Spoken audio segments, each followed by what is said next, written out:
Hi. Today I want to chat about grief and anger, Mm, specifically in the context of healing, healing from trauma, healing from chronic illness, healing from a loss. And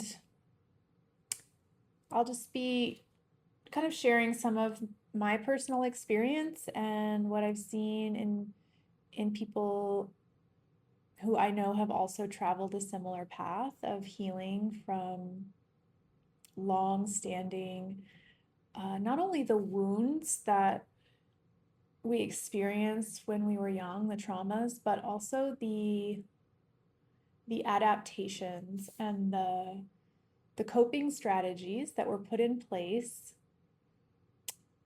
after that. So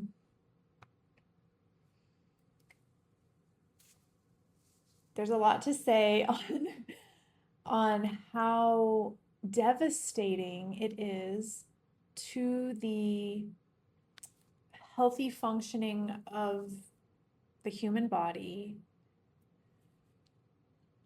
to live for a long time in what I like to call protective mode, which is simply a state of vigilance and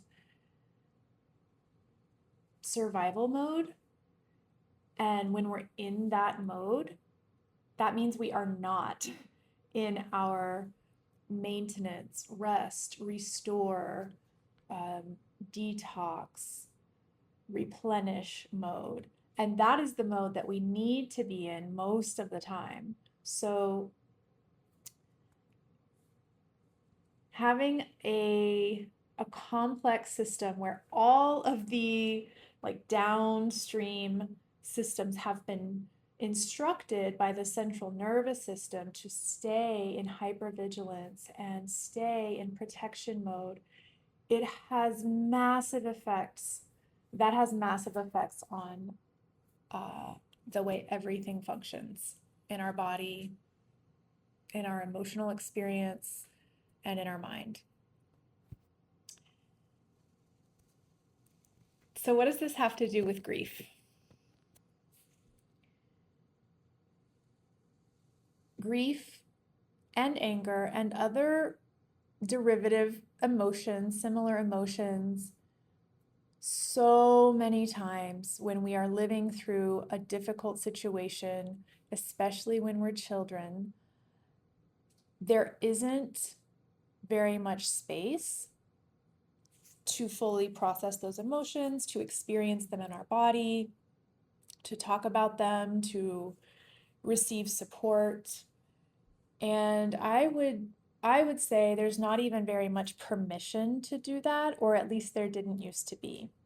So many parents I know now who are raising young children are aware that it's super natural and healthy to uh, acknowledge these kinds of emotions and teach their children how to handle them, how to let their body complete the process of grief or anger. But for many of us, we were conditioned explicitly and sometimes very subtly that it was not okay for us to have those emotions. It wasn't convenient, it wasn't safe, it wasn't a good time, it wasn't palatable to those around us, that it meant that we were XYZ, fill in the blank of calling someone a name because they have a human emotion. Um, and so we adapted, we learned to cope, to get through life by generally sealing these emotions off from our awareness, from our body experience, from our mind. And what I've noticed is when you're going through a big healing process, specifically from a chronic illness, uh, or some other big situation that already feels overwhelming, it can be daunting to address the grief and or anger that's been lying dormant, sealed off for all these years. And sometimes it feels like if we begin to touch on that, if we kind of scratch the surface and a little bit of that grief or anger pours out, and our system doesn't know how to handle it, it feels so scary, and it feels like it's not good for us. It feels dangerous. It can feel like an obstacle to our healing, especially if you are devoted to, uh, you know, tending to your health in ways that you feel are making a difference. And then usually what happens is the whole nervous system says, oh, okay, I feel a little bit better. I feel like we're a little bit safer now. I can go ahead and release some of these old emotional energies that have been pent up. And it can catch us by surprise. It can be overwhelming. It can be heartbreaking because sometimes it reminds us of things that, still just feel so, so, so hard to face. And what I've seen and what I've experienced is that these emotions, the grief and the anger specifically, when we embrace them in a certain very gentle way, instead of being obstacles or feeling like obstacles to our healing, they begin to feel like portals to our healing, like an opportunity to really, really meet ourselves where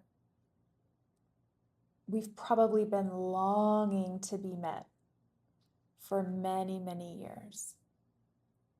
And that, in my experience, is where the healing happens. And when I say the healing happens, I don't just mean, oh, that must be where the healing happens. Like I'm just assuming.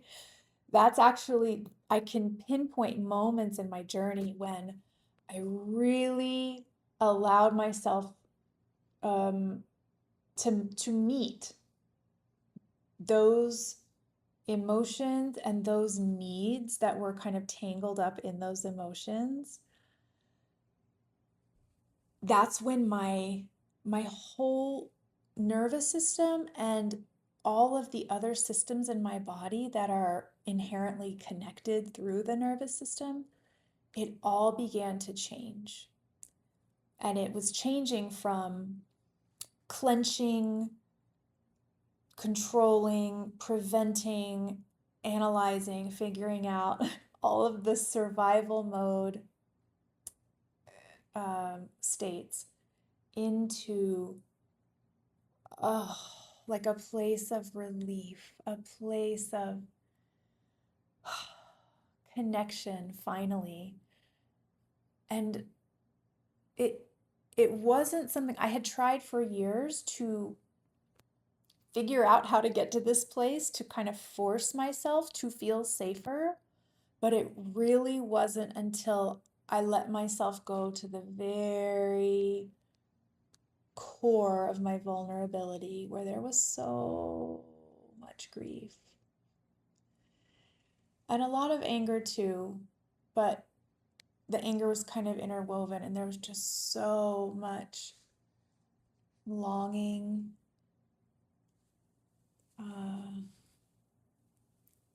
so much sadness, just pure like tears, just not even something I could name or explain, just